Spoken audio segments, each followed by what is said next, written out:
The next decade will see an unprecedented explosion of investment in longevity biotech, marking the final transition of anti-aging science from speculative niche to one of the hottest frontiers in mainstream healthcare and technology.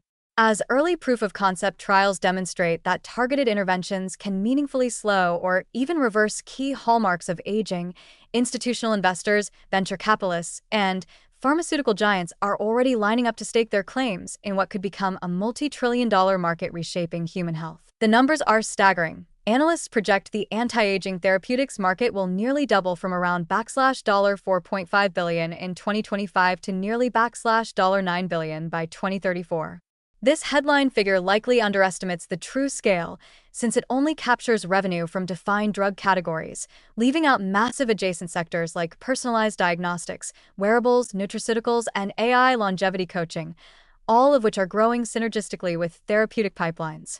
Industry insiders point out that today's market is still just the tip of the iceberg.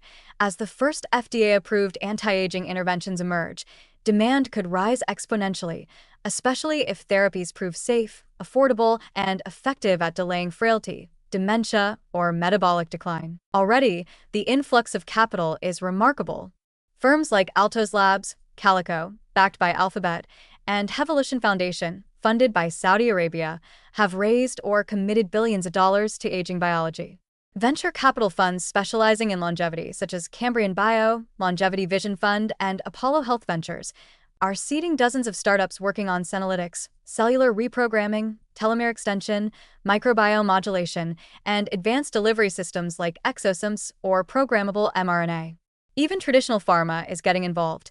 Companies such as Novartis, Pfizer, and Sanofi are quietly establishing aging-focused divisions, recognizing that therapies targeting upstream drivers of multiple diseases could become the ultimate blockbuster category. This investment boom will accelerate research far beyond academic labs, catalyzing a wave of translation as ideas that once lingered in preclinical obscurity are pushed rapidly into human trials.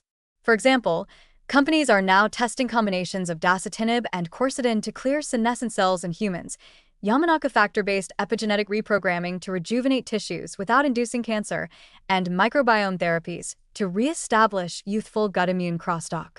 Each of these efforts represents a potential new class of intervention, akin to the first statins or targeted cancer drugs, promising not incremental benefit for a single disease, but broad-spectrum impact across multiple age-related conditions. For consumers, this will mean a dramatic expansion of longevity-focused products and services.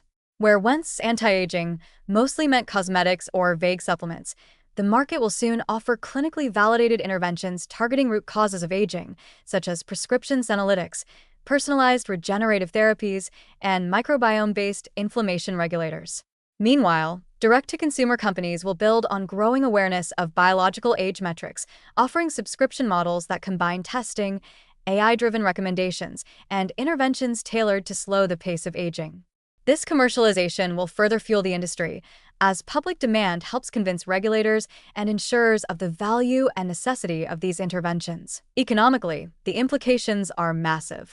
Regions with thriving biotech ecosystems, such as the Bay Area, Boston, Shanghai, and parts of Europe, are poised to become new hubs of longevity innovation, attracting high-paying jobs and sparking secondary growth in manufacturing, analytics, and healthcare delivery.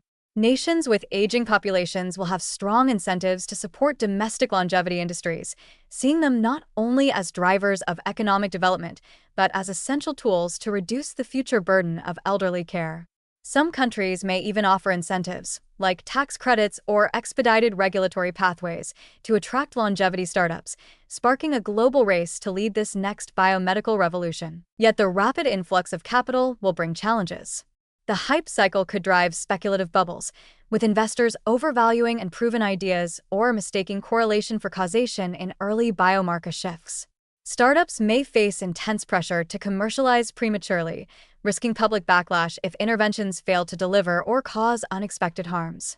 Ethical debates over access, safety, and appropriate endpoints for longevity trials will intensify, as will scrutiny of marketing claims.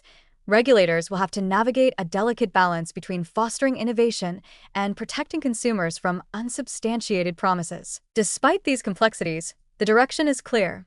Longevity has moved from fringe science to one of the defining economic and scientific megatrends of the 21st century.